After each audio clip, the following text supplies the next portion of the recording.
Hola, queridos amigos de Mater Mundi, espero que estéis todos bien. Hola, Jaime, Hola, ¿qué tal Beatriz. estás? ¿Qué tal? Fenomenal. Deseando empezar el programa. Pues mira, esta vez no. ¿Ah, no? No. Sí, por supuesto. Menos mal, porque si no te daba aquí con los papeles. Bueno, pues vimos en el programa pasado, estuvimos hablando de cómo ya habían regresado ese pequeño resto de Israel del exilio de Babilonia y habían reconstruido el templo, de esos sentimientos encontrados, de por una parte los que lloraban de alegría y por otra los que a la vez lloraban de pena porque veían que no iba a ser tan grandioso como el templo de Salomón. Y vimos también cómo había judíos que hacían ofrendas y mientras que estaban vendiendo a sus vecinos como... O sea, es que hay que ponerse en la situación. Volvían a una ciudad donde no había nada, entonces a los que les había ido bien en Babilonia y los que tenían dinero, fenomenal. Pero los que no tenían dinero se acababan los pobres vendiendo como esclavos para poder pagar las deudas. Y construyendo grandes palacios alrededor de ese templo que esta vez iba a ser más humilde. Bueno, no sé, es algo que podríamos meditar porque ocurre también hoy en día. Sí, la verdad es que sí, pero qué duro. Sí, pero también ocurre en nuestras comunidades cristianas, como unos son ricos y otros son pobres. Y al final no pasa nada. No pasa nada. De hecho, hay alguna comunidad cristiana que pone los sueldos en común. Sí, pero como sí. hacían los primeros cristianos. Sí. Pero no muchas. No. Bueno, pues el dominio persa podríamos decir que fue bueno para ese resto fiel, bueno entre comillas, pero fue bueno, ¿no? Los judíos no solo ese resto que regresó a Jerusalén, sino los judíos del resto del imperio pues empezaron también a progresar. Pero ¿qué pasa con el imperio persa? Pues lo mismo que pasó con el imperio de Babilonia, que al final pues acabó. Como se acaban todos los imperios. Por eso yo me acuerdo una vez, Jaime, me contaron una historia, no sé, estas historias luego cada uno las va cambiando, ¿no? Pero lo que importa era un señor que quería convertirse al catolicismo y dijo, bueno, pues para convertirme voy a ir a Roma, voy a ver el Vaticano, voy a ver tal, voy a ver, ¿no? Antes de convertirme. Y decía alguien, pues no sé, mejor que no mire mucho, porque como mire cómo estamos, ¿no? Y volvió de su viaje y dijo, bueno, pues ya he entrado en la Iglesia Católica, ya me he convertido. Y le dijo el otro, bueno, pero habrás visto de todo, ¿no? Y dice, sí, precisamente por todo lo que he visto, he pensado que si después de todos estos siglos la Iglesia sigue en pie, es porque aquí hay algo más. Bueno, pues aquí igual todos los imperios van cayendo, pero aquí tenemos este pequeño resto de Israel que va tejiendo la historia de la salvación. Tenemos ahora a Grecia. Grecia empieza a prosperar con todo el comercio del Mediterráneo y aunque luchaban mucho entre ellos, pero al final se ponen de acuerdo para que el imperio persa no continúe expandiéndose hacia el oeste. Y el rey Filipo de Macedonia se hace con el control de la mayoría, de la gran parte de Grecia. El hijo de Filipo, Alejandro, tenía ya más planes ambiciosos, o sea, ya no solo quería hacerse con la mayor parte de Grecia, sino que además quería conquistar el mundo entero. De hecho, conquista Egipto, conquista todo el imperio persa, llega hasta la India, que era el límite del imperio conocido, y también conquista la India. Y se dice que hay una antigua tradición que dice que cuando conquistó la India se derrumbó y se puso a llorar porque ya no había más mundo que conquistar. Esto también es algo muy actual. Cuando estamos buscando y no buscamos en el lugar adecuado, pues buscamos y en el fondo lo que queremos siempre es seguir buscando, pero nunca encontramos. Es verdad. Bueno, El mundo se helenizó de la noche a la mañana, o sea, teníamos el Imperio Persa hasta hace 2 días y de repente con Alejandro Magno, el mundo de la noche a la mañana se heleniza. ¿Por qué se dice se heleniza? Porque los griegos se llamaban a sí mismos helenos. Por eso la civilización de Alejandro Magno es conocida como la civilización helena. El griego se convierte en todas partes en la lengua del comercio, pues como ahora el inglés. Veíamos cómo se había corrido mucho la lengua del arameo, sobre todo por todo el Oriente Medio, pues ahora es el griego es el inglés de hoy en día, ¿no? El idioma que se utiliza para todo el comercio. La cultura griega y las ideas griegas empiezan a cambiar, todo empiezan a cambiar, la escultura, empiezan a cambiar la pintura, bueno, todos estos cambios llegan incluso hasta la India. Digamos, como podemos decir hoy en día, que se pone de moda la cultura griega, se pone de moda el idioma griego, se pone de moda el griego y se ponen de moda las costumbres griegas. Por lo tanto, todo aquel que quisiera estar a la moda, pues hablaba en griego, vestía según la costumbre griega, se comportaban según los griegos. Es que es súper actual. No. Es completamente, vamos. O sea, tú hoy si quieres meterte en el mundo de la moda, del trabajo y tal, tienes que hablar inglés. Si quieres estar a la moda, no vas con un crucifijo o con una medalla de la Virgen y vas de otra forma. Es la famosa presión social, ¿no? Sí, la famosa presión social, exactamente. Bueno, pues esto pasaba también antes de la venida de nuestro Señor Jesucristo. En realidad el hombre es hombre desde que es hombre. Y es que lo de la moda y no moda y el que dirán, esto viene desde siempre, no es algo que se haya inventado ahora. Bueno, pues tenemos, Jaime, a Jerusalén entre dos fuegos, como siempre, entre dos potencias. Sí, ya desde hace varios programas lleva así. Desde hace varios programas. Alejandro muere joven, no deja sucesor y divide su imperio en 3 partes. Un soberano se queda con Grecia, otro se queda con Egipto y otro se queda con el territorio del viejo imperio persa que hemos estado viendo hasta ahora, incluido Siria. Con Egipto se quedan los Ptolomeos y con el viejo imperio persa se quedan los Seleucidas. Por lo cual tenemos a Jerusalén, de un lado tenemos a los Ptolomeos y de otro lado tenemos a los Seleucidas. Antes eran Egipto y Babilonia, o Egipto y Asiria. Siempre, y esto es importante, siempre la ciudad santa ha estado entre grandes potencias. Igual que nosotros, la Iglesia está entre grandes potencias. No somos el centro, siempre estamos rodeados de potencias mundiales. Sí. Que te exprimen, si no te exprimen por aquí, te exprimen por aquí. ¿Y qué hacen? ¿Qué hacen en Jerusalén? Bueno, pues al principio Tierra Santa pertenece a los Ptolomeos, después pertenece a los Seleucidas, o sea, vamos cambiando de mano en mano. Y también había personas que querían intentar enfrentar entre sí a los dos imperios, como ya había ocurrido antes. Incluso había personas que querían ponerse como el centro y ser ellos el centro y erigirse como un gran imperio. Y también había otros que lo que querían era que toda esa cultura griega calase en Jerusalén y en los alrededores. O sea que aquí teníamos de todo. De todo tipo de opiniones. Todo tipo de opiniones. Bueno, ¿qué le ocurre a ese pequeño resto? Seguimos con nuestro pequeño resto que teje la historia de la salvación.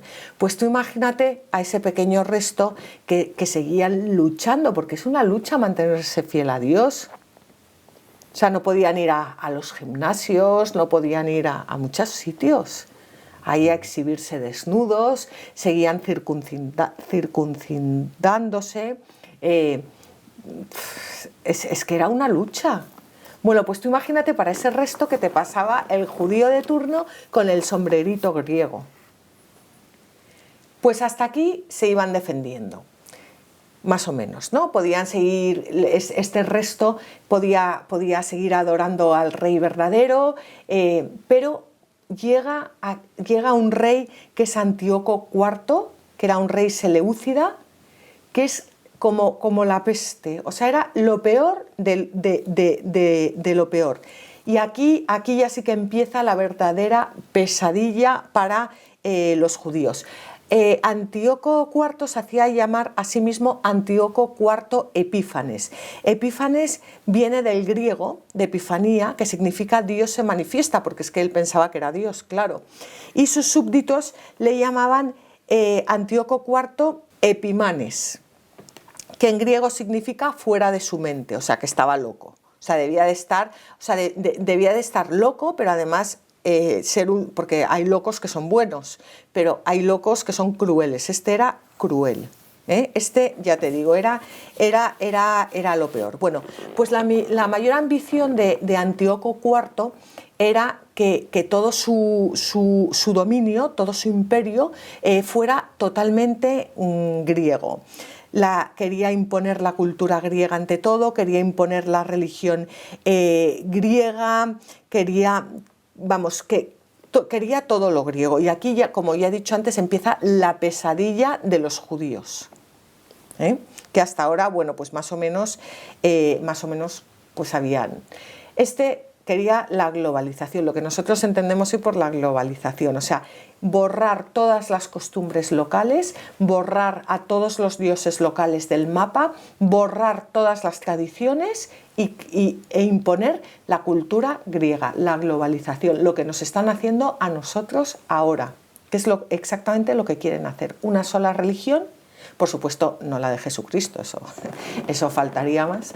Una sola religión, una religión así a su manera, religión, porque no es una podríamos decir lo que quieren, es una espiritualidad que aglomere a todas las religiones. Bueno, pues eso, quitarnos todas nuestras tradiciones, de hecho, da igual, el otro día estuve en Salamanca, pues me fui a un centro comercial que necesitaba comprar una cosa y me daba igual estar en el centro comercial de Salamanca que estar en el centro comercial de Madrid al lado de mi casa, porque eran las tiendas exactamente las mismas. Pero estoy hablando de Salamanca y de Madrid, pero es que te vas a Luxemburgo y las tiendas son las mismas y te vas, pues esto es lo que quería Antíoco IV Epífanes. Quería la globalización total de su imperio y un imperio totalmente helenizado. Bueno, ¿qué es lo primero que hace con los judíos? Pues que el sumo sacerdote le hace que desempeñe también el poder secular. Aquí ya. ¿Y para quién es el puesto del sumo sacerdocio? Para el mejor postor. ¿Quién fue el mejor postor? Pues uno que ofreció 440 talentos de plata, que era un dineral. ¿Y qué hace el sumo sacerdote? ¿Qué hace una persona que tiene ese dinero? Por supuesto, una persona que tenía ese dinero era una persona que pertenecía a este mundo helenizado. Claro. Un comerciante. No era un pobre judío que estaba construyendo su casa con sus manos. Bueno, pues lo que hace es que empieza con los ritos helenistas y se olvida de la ley de Israel. Los jóvenes de las mejores familias de Israel empiezan a adoptar las costumbres griegas, se olvidan, como hemos dicho, de la ley de Moisés. Incluso los propios sacerdotes se unen, bueno, pues a toda esta diversión, dejan todas sus tareas para ir a la palestra, para ir a los gimnasios. Y es que me río, pero es súper fuerte. Hasta el sumo sacerdote utiliza los ingresos del templo para comprar sacrificios en honor de Hércules. O sea, es que es Estaban fatal ya. Estaban fatal. Los griegos ven a los dioses locales como alternativas de sus propios dioses, o sea, lo de siempre, que no tienen fe, punto, que no tienen fe en el Dios verdadero que ha creado el mundo, que no, o sea, que utilizan, que ponen a los dioses a su servicio. Ellos no se ponen al servicio de los dioses. El templo de Dios en Jerusalén se convierte en el templo de Zeus olímpico y el de los samaritanos en el monte Garizim, en el templo de Zeus hospitalario. Bueno, ya ves tú lo que era Zeus hospitalario, que daba hospedaje a todas las prostitutas, claro, o sea, no era hospitalario como nos imaginamos un hospital ahora que sana a enfermos. Bueno, pues Antíoco y sus seguidores introducen en el templo de Jerusalén y en todos los templos todas esas formas de culto griegos. ¿Y qué es el culto griego? Pues orgías a tutiplén, bueno, pues todo aquello que escandalizaba a los judíos. Vamos a leer este pasaje del segundo libro de los Macabeos. El establecimiento del mal fue duro y terrible para todos, pues el templo se llenó de desenfreno y orgías por parte de los gentiles, que se divertían con meretrices y se unían con mujeres en los recintos sagrados. Y asimismo introducían en el templo cosas que no estaban permitidas. El altar estaba lleno de cosas detestables, prohibidas por las leyes. No era posible celebrar los sábados, ni guardar las fiestas de los padres, ni confesar abiertamente que se era judío. Bueno, esto lo están haciendo ahora también. O sea, ya no solo que estén quemando iglesias, no, es que hay iglesias en las que las celebraciones son todo menos litúrgicas, o bueno, litúrgicas no sé de qué religión. Vamos, que esto lo estamos viendo ahora, cuando dejamos de poner nuestros ojos fijos en Jesucristo, cuando dejamos de creer en la iglesia que Él instituyó, pues al final, ¿qué hacemos? Es que eso se ve en nuestras vidas, se ve en la liturgia que celebramos, se ve en todo. Eso lo estamos viendo ahora, perfectamente. Bueno, pues cualquiera que practicara abiertamente el judaísmo, ya empezamos con la religión judía, estaba en peligro de muerte. La religión judía frente al helenismo, judaísmo frente a helenismo, frente a la religión griega.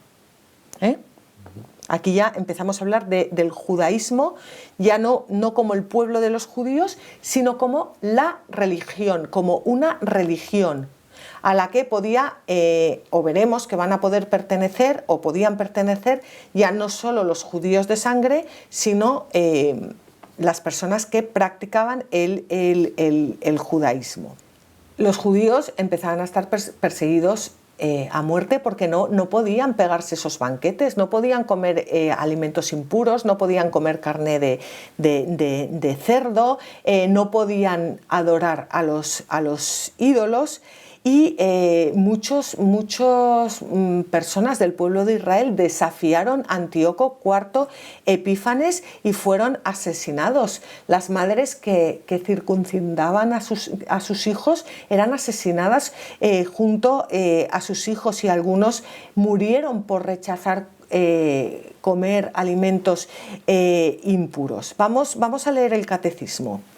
La resurrección de los muertos fue revelada progresivamente por Dios a su pueblo. La esperanza en la resurrección corporal de los muertos se impuso como una consecuencia intrínseca de una fe en un Dios creador del hombre todo entero, alma y cuerpo. El creador del cielo y de la tierra es también aquel que mantiene fielmente su alianza con Abraham y su descendencia. En esta doble perspectiva comienza a expresarse la fe en la resurrección. En sus pruebas, los mártires macabeos confiesan: el Rey del mundo, a nosotros que moriremos por sus leyes, nos resucitará a una vida eterna. Es preferible morir a manos de los hombres con la esperanza que Dios otorga de ser resucitados de nuevo por Él. Fíjate, pues aquí ya, Jaime, empezamos a ver esa creencia en la resurrección. O sea, ellos debían de pensar, si a mí me matan porque estoy siendo fiel a Dios, Dios me va a dar un premio. Sí, es verdad. O sea, que aquí ya no había llegado Jesucristo, pero ellos ya todavía creían en la... Claro, o sea, es muy impresionante ir viendo el Antiguo Testamento, o sea, así por encima, porque vamos viendo cómo se van tejiendo todas nuestras creencias, las creencias que tenemos hoy en día.